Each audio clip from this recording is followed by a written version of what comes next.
नमस्कार, penalty corner में आपका स्वागत है। पेनल्टी कॉर्नर पर हम आज बातचीत शुरू करें इससे पहले दो खबरें आपको बताए थे। एक तो ये कि कल विपक्षी दलों ने जो संगठन बनाया था, यूपीए की जगह इसका नाम रखा था इंडिया, आज इंडिया रखने के खिलाफ दिल्ली के 12 खंबा रोड स्थित थाने में एफआईआर दर्ज कराई गई है और राष्ट्रीय प्रतीक चिन्हों के एक्ट के मामले में, उनके अपमान के मामले में एफआईआर दर्ज कराई गई है। रिपोर्ट दर्ज कराई गई है, एफआईआर तो होगी जब कटेगी पता नहीं, पर रिपोर्ट दर्ज कराई गई है अभी हाल ही में, थोड़ी देर पहले। दूसरी खबर आपको ये बताना चाहते हैं कि कर्नाटक में एक जैन मुनि की हत्या हुई थी कुछ दिन पहले, बहुत विभत्स तरीके से। कल यानी कि गुरुवार को जैन समाज राजस्थान में राजस्थान बंद का आह्वान कर चुका है। देखना होगा कि जैन समाज कल अपनी इस आवाज़ को किस तरह से उठाता है, कितनी एकजुटता के साथ उठाता है। अब आज पर आते हैं। आज सबसे बड़ी खबर रही ओसिया में, जोधपुर के ओसिया में एक गांव में एक परिवार के 4 शव मिले, अधजले और जले। उससे पहले कुल्हाड़ी से उनकी हत्या भी कर दी गई थी। आज सुबह 4 बजे 5 बजे का क्रम है और इस मामले को दिव्या मदेरणा ने, जो वहाँ की विधायक है, विधानसभा में उठाने की कोशिश की। हालांकि वो प्रश्नकाल शुरू होते वक्त उठाना चाहती थी, विधानसभा अध्यक्ष ने इसकी अनुमति नहीं दी क्योंकि प्रश्नकाल के बाद 0 आवर में ऐसी बात उठाई जा सकती थी।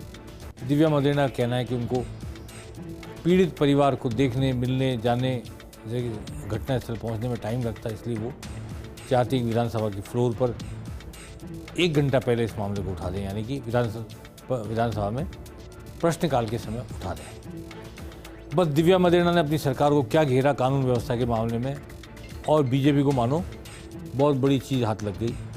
बीजेपी के प्रदेश अध्यक्ष सीपी जोशी बरस पड़े गहलोत सरकार पर, तरह तरह के आरोप लगा दिए, आरपीसी को लेके भी घेर दिया। फिर दिल्ली में अर्जुन राम मेघवाल, उन्होंने काफ़ी कुछ कोसा गहलोत सरकार को। बाद में 4-6 घंटे में ही पुलिस ने अपराधी को पकड़ लिया। पहले ऐसा लग रहा था कि कोई संगठित गिरोह ने, जराइम पेशा अपराधियों ने ऐसा किया है, जो यही करना चाहते हैं, यही करते रहते हैं और कानून व्यवस्था की स्थिति बात है। लेकिन बाद में एक इंडिविजुअल मामला निकला कि उनका भतीजा पप्पू राम वही हत्यारा निकला है अभी तक पुलिस की जांच में, और उनके परिवार में किसी ने सुसाइड कर लिया था सूरत में, जो मानते हैं कि ज़मीन विवाद को लेके जिस परिवार की हत्या की गई उनके कारण ऐसा हुआ था। बदला लेने के लिए पप्पू राम ने 6 महीने की बच्ची सहित इन 4 लोगों को न केवल कुल्हाड़ी से मारा बल्कि बाद में जला भी दिया। बच्ची 6 महीने की पूरी जल गई, बाकी अधजले शव मिले। तो ये उस तरह के अपराध नहीं है जिनको लेके कानून व्यवस्था पर सवाल खड़े किए जाए, लेकिन अब वो बात सामने आते आते, पकड़े जाते जाते बहुत टाइम निकल गया, तो वो गहलोत सरकार को घेरने का ये अवसर। दिव्या मदेरणा तो वहाँ की विधायक हैं, इसलिए उनको तो उठाना ही था मामला, अंदर नहीं बोल पाई तो बाहर आके बोली प्रेस से, मीडिया से। लेकिन बाद में उनके बोलने पर भाजपा ने जयपुर से लेकर दिल्ली तक सवाल उछालने शुरू किए, गहलोत सरकार को कटघरे में खड़ा करना शुरू किया। आइए सुनते हैं क्या कहा सबसे पहले दिव्या मदेरणा ने विधानसभा के बाहर आके मीडिया से, उसके बाद किस तरह सीपी जोशी प्रदेश अध्यक्ष भाजपा के बोले, और फिर अर्जुन मेघवाल केंद्रीय मंत्री दिल्ली में बरस पड़े। मेरे ऊपर हमला हुआ, आप सबने देखा, उसके वीडियो विजुअल्स आए। ऐसा तो था नहीं कि अदृश्य लोग थे। एक अरेस्ट आज तक आईजी उसमें नहीं करते, एक सिंगल अरेस्ट, और फाइल को फिर सिरोही ट्रांसफर कर देते हैं। पता नहीं उसके अंदर क्या सुरखाब पेपर लग रहे हैं कि हाँ अपराध बढ़ा।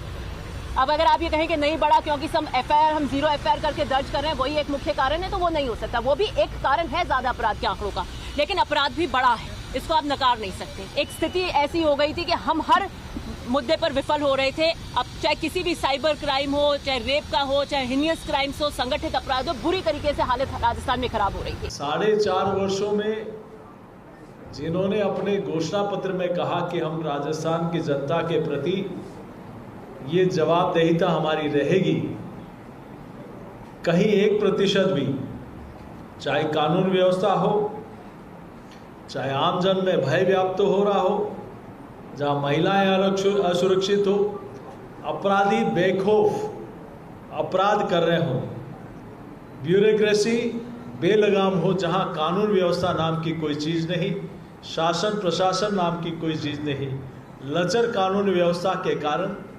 राजस्थान अपराध का गढ़ बनता जा रहा है, जहां एक शांति प्रिय प्रदेश है। कांग्रेस की मान्य विधायक वो कहती है, आपने उसका वीडियो सुना होगा, कि मेरे आगे पीछे पुलिस की गाड़ियां चलती है, मुझे सुरक्षा दी हुई है, मैं सुरक्षा के बीच में चलती हूं, फिर भी मेरे पे हमला हो जाता है। कांग्रेस के एमएलए आईजी कार्रवाई नहीं करता। मैं नाम भी ले सकता हूं, दिव्या मदेरणा जी ने यह कहा है आज वीडियो पे। उसी एरिया में एक ही परिवार के 4 सदस्यों को जिंदा जला दिया। ये कानून व्यवस्था जो बिगड़ी है, उसकी हम एक आपको लंबी लिस्ट भी देंगे और दे सकते हैं, जब से ये सरकार आई है। तो सुना आपने, दिव्या मदेरणा से लेकर केंद्रीय मंत्री तक सबने मामला उठाया, अपनी अपनी बात कही। दिव्या मदेरणा ने आईजी को कोसा, जोधपुर के आईजी काम नहीं कर रहे, एसी में बैठे रहते हैं, ट्रांसफर पोस्टिंग करते थे और कुछ नहीं करते, और एसपी अच्छा काम कर रहे हैं। अब वो एसपी अच्छा काम कर रहे हैं तो उनसे काम चल जाना चाहिए, आईजी तक बात ही क्यों जाती है? अगर कोई हायरार्की को समझता है तो एसपी ना कर पाए तो आईजी तक बात जाती है। पर फिलहाल माननीय विधायक हैं, उनका सोचना है, उन्होंने अपनी प्रतिक्रिया व्यक्त की।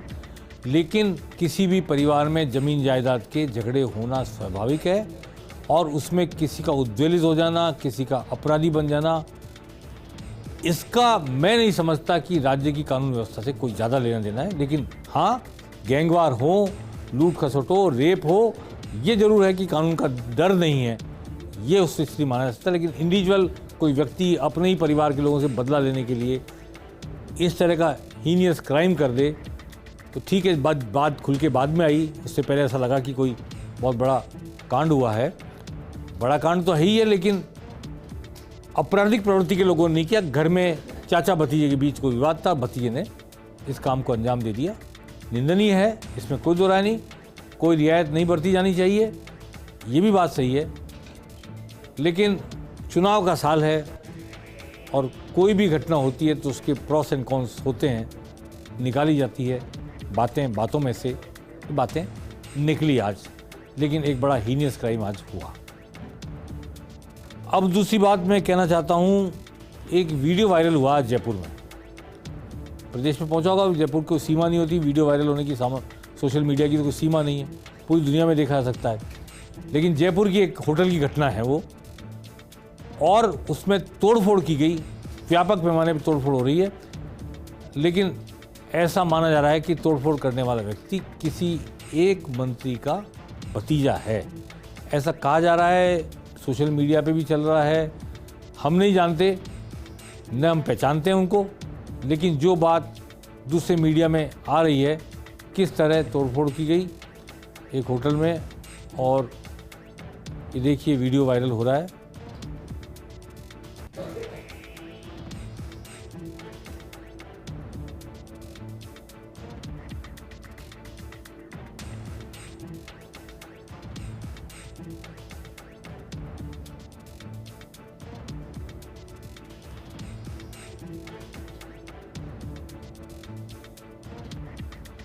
देखिए ये मारपिटाई हो रही है होटल में, ये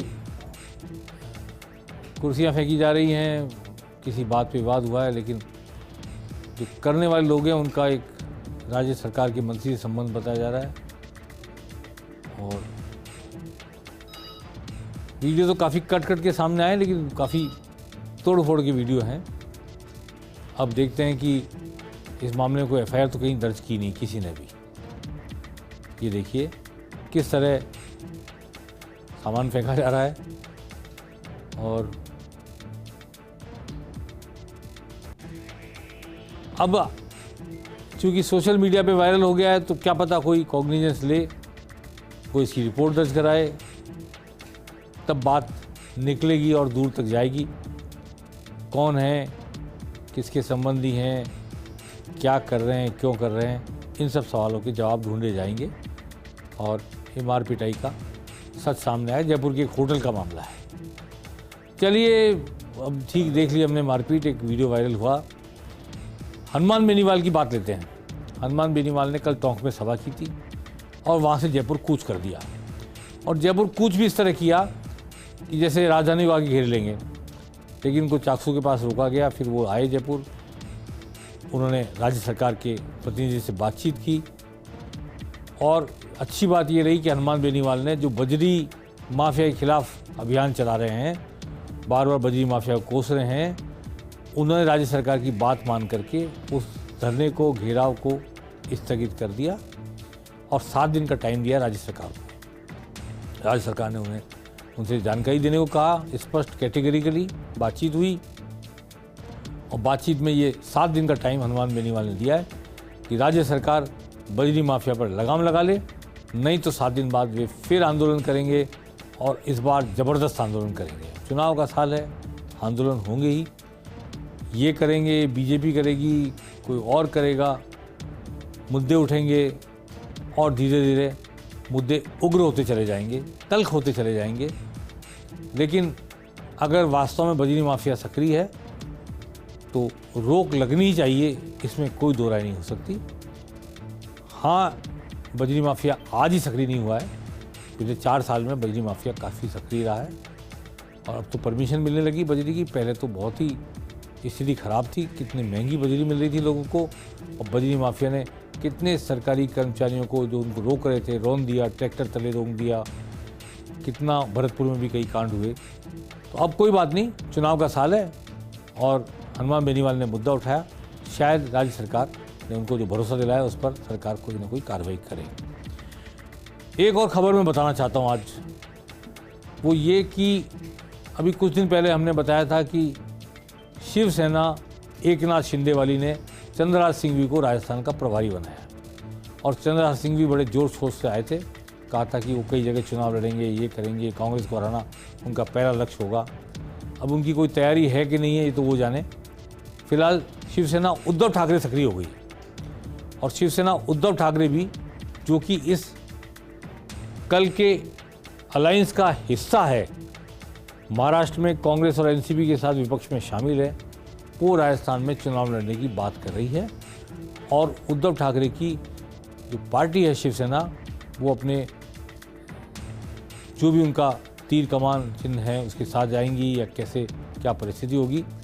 आइए सुनते हैं उद्धव ठाकरे की शिवसेना के प्रदेश अध्यक्ष क्या कहते हैं।